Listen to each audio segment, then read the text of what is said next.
I offered to pay for Roxy's hotel accommodation until her family finds her. At first, she refused, but eventually she agreed. My salary was enough to rent a hotel room for 2 weeks. With the remaining money, I bought her some food and new clothes. After such expenses, my admission to the university was under threat, but I quickly figured out how to solve this problem. I would find another part-time job and save up money for my dream. The main thing is that Roxy was glowing with happiness and gratitude. That same evening, I scattered messages about the lost girl on social networks, and in the morning, I printed out the Amber Alerts and pasted them in public places. That morning, I went to work, and in 5 minutes, the first client came. More precisely, arrived. A luxurious red car was parked near my food truck. I was very surprised because people who drive such expensive cars usually eat in restaurants. The door opened. A spectacular girl got out and walked towards me. I was already preparing to change some money or show the way when the girl suddenly began the order. Burgers, sandwiches, french fries, pizza, drinks. The order was a fair amount, but that wasn't what surprised me the most. When the girl left, I found a generous tip along with the check. Almost as much as I spent yesterday. I froze in the middle of the food truck with a stack of bills in my hand. I couldn't even dream of such a tip. Now I have enough to pay for study.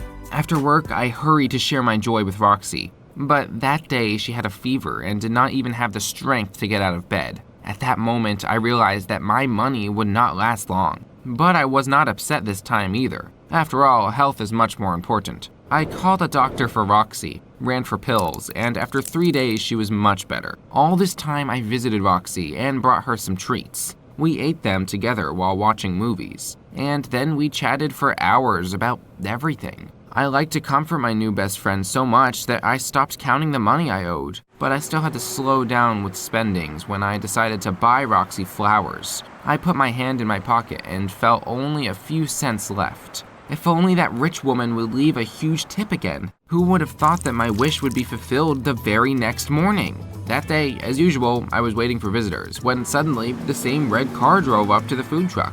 I broke into a stupid smile as I watched the girl. Like last time, she made an order for a large amount and left even more tips than the previous time. I couldn't believe that I was so lucky. But the next day, I was no less successful. The girl again made an order and left a tip.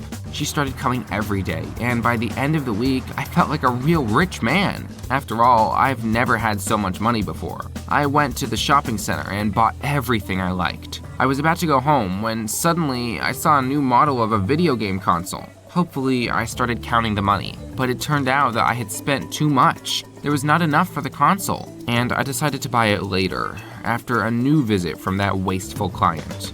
With this thought, I hurried home when I suddenly saw Roxy near my door. She suggested a walk in the park, but I didn't want to go anywhere. I would have to buy ice cream, pay for rides, and other entertainment. And now, I just couldn't afford such expenses. Otherwise, I would have to say goodbye to my dream console. I delicately refused Roxy and promised to meet her tomorrow. But I never kept my promise. Neither the next day nor later, I had no desire to go for a walk with her. All this time, a rich girl client continued to come, and finally, I was able to save the amount I needed. In an exciting anticipation, I left home to buy a console. Suddenly, I saw Roxy again. She was waiting for me on the porch. "I'm very sorry to ask you again, but I have no one else to go to," she began. The girl said that the period of her stay in the hotel has ended and she is being evicted. And since none of her friends has yet turned up, Roxy simply has nowhere to live. She asked me to help her again and pay for her stay.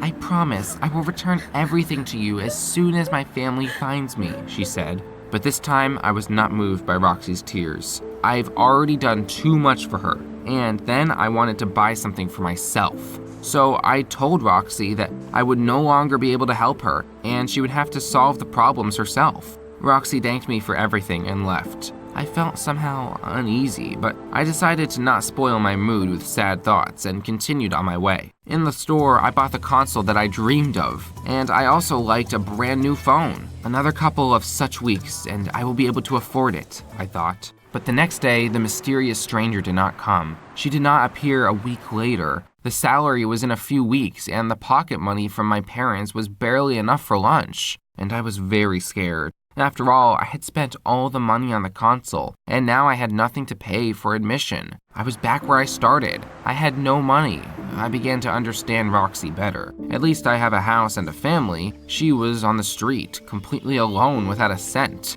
I felt so guilty. And why do I need this console? I wished I had helped Roxy. Who knows what could have happened to her now that she was left without my support? I started looking for Roxy on the streets, went around all the train stations, metro stations, and malls. But she was nowhere to be found, so 3 weeks flew by. I worked during the day, and in the evenings, I wandered around the city in search of my new friend. I was desperate. Suddenly, on the last day of summer, I saw her. But this was not Roxy I knew at all. She looked stunning and did not look like a lost girl at all. I was happy about that. I thought that Roxy had managed to find her family and she was no longer in danger. But when I got closer, the joy quickly disappeared. I saw Roxy getting behind the wheel of a red car, the one which a generous client drived. I froze in surprise, but quickly pulled myself together and approached the car. I don't get it. How did it happen? I asked Roxy. And then she told me everything. It turned out that Roxy did not lose her memory, and she was not in trouble. She lived in a rich family and studied psychology. She was given a task to test a person's behavior in different circumstances. Roxy decided to give passerbys a generosity test. She changed into rags and went outside, but she met bullies. She was going to give up her idea when I suddenly came and protected her.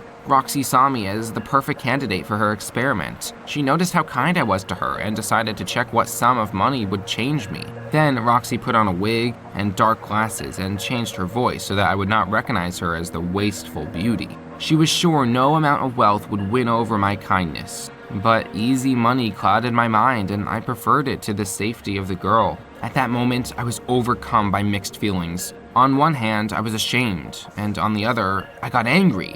I was worried for her, though she was calmly living her old life and analyzing my behavior. But I'm not a puppet for experiments. I didn't say anything to Roxy and just left. I hope we never meet again. But getting to know her still taught me 2 things. People are always more important than any money, but you may help them as much as you can and want. Therefore, when I met a beggar on the way home, I gave him exactly as much as I could afford. Now, I will definitely not miss my dream and save money to enter university next year.